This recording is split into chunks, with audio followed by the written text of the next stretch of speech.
श्रीमद्भागवते महापुराणे चतुर्थस्कन्धे अथ त्रयोदशोऽध्यायः। सूत उवाच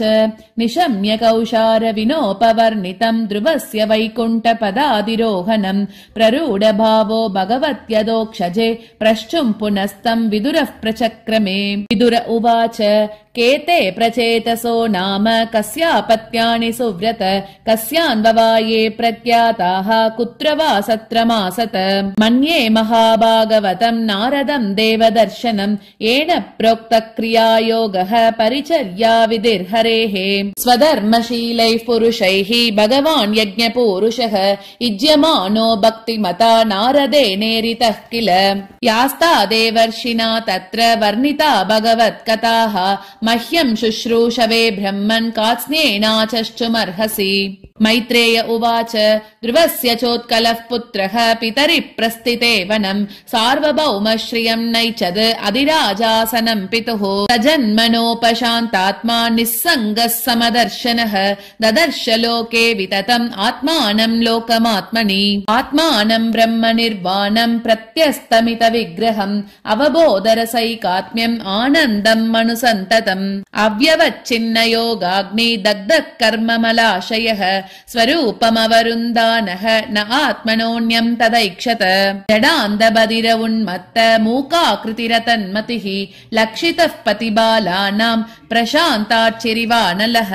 मत्वा तम् जडमुन्मत्तम् कुलवृद्धा समन्त्रिणः वत्सरम् भूपतिम् चक्रुः यवीयाम् सम्भ्रमे सुतम् स्वर्वीतिर्वत्सरस्येष्टा भार्यासुत षडात्मजान् पुष्पार्णम् दिग्मकेतुम् च इषमूर्जम् वसुम् जयम्। पुष्पार्णस्य प्रभा भार्या दोषा च द्वे बभूवतुः प्रातर्मध्यन्दिनम् सायम् इति हि आसन् प्रभासुताः। प्रदोषो निशितो व्युश्च इति दोषासुतास्त्रयः व्युश्चः सुतम् पुष्करिण्याम् सर्वतेजसमाददे स चक्षुर्सुतमाकूत्याम् पत्न्याम् मनुमवापः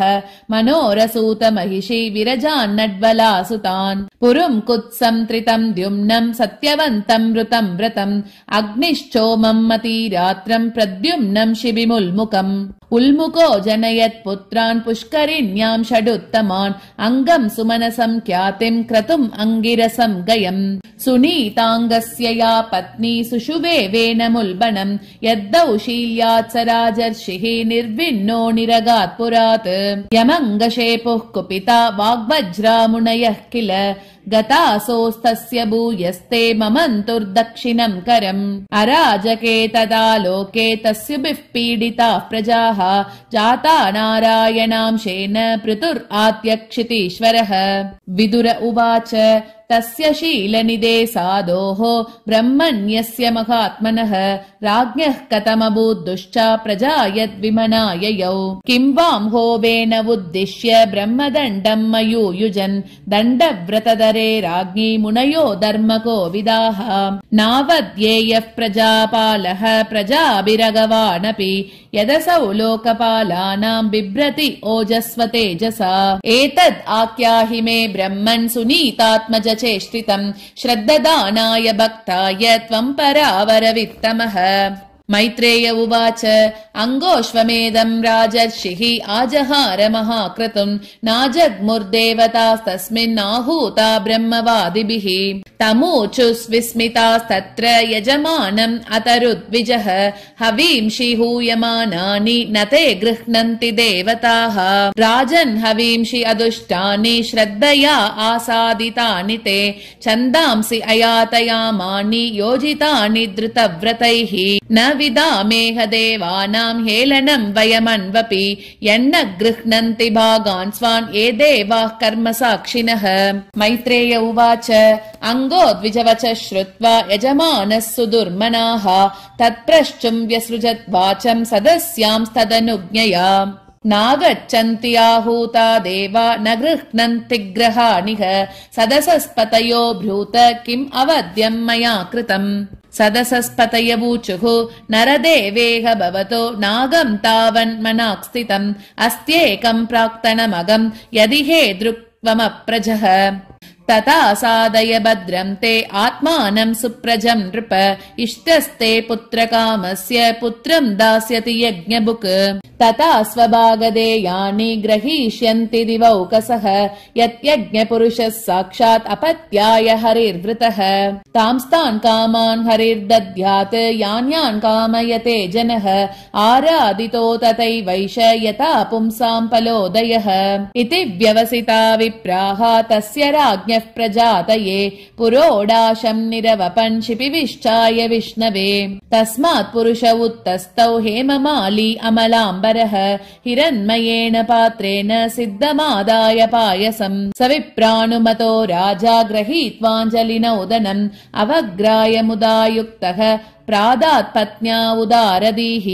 सा तत्पुंसवनं राज्ञी प्राश्य वै पत्युराददे गर्भं कालवुपावृत्ते कुमारं सुषुवे प्रजा स बाल एव पुरुषः मातामहमनुव्रतः अधर्मांशोद्भवं मृत्युं तेनाभवतधार्मिकः स शरासनमुद्यम्य मृगयुर्वनगोचरः हन्त्य साधु मृगान् दीनान् वेनोऽसौ इत्यरौज्जनः आक्रीडे क्रीडतो बालान् वयस्यानतिदारुणः प्रसह्य निरनुक्रोशः पशुमारम् ममारयत् तं विचक्ष्य कलं पुत्रं शासनैर्विविधैर्नृपः यदा न शासितुं कल्पः वृषमासीत् सुदुर्मनाः प्रायेणाभ्यर्चितो देवः ये अप्रजागृहमेदिनः कदपत्यभृतं दुःखं येन विन्दन्ति दुर्भरम् यतः पापीयसी कीर्तिः अधर्मश्च महानृणां यतो विरोधः सर्वेषां यत आदिरनन्तकः कस्तं प्रजापदेशं वै मोहबन्धनमात्मनः पण्डितो बहुमन्येत यदर्थाः क्लेशदा गृहाः कदपत्यं वरं मन्ये सदपत्यात् शुचां पदात् निर्विद्येत गृहान्मर्त्यः यत्क्लेशनिवगा गृहाः एवं स निर्विन्नमना नृपो गृहान् निशीत उद्दाय महोदयोदयात् अलब्धनिद्रोऽनुपलक्षितो नृभिः हित्वा गतो वेन सुवं प्रसुप्ताम् विज्ञाय निर्वित्य गतं पतिं प्रजाः पुरोहितामात्य सुहृद्गणादयः विचिक्युरुर्व्यामतिशोककातरा यथा निगूढं पुरुषं कुयोगिनः अलक्षयन्तः पदवीं प्रजापतेः हतोद्यमाः प्रत्युपसृत्यते पुरीं ऋषीन् समेतान् अभिवन्द्य साश्रवो न्यवेदयन् पौरव भर्तृविप्लवम् इति श्रीमद्भागवते महापुराणे पारमहंस्यां संहितायां चतुर्थस्कन्धे त्रयोदशोऽध्यायः।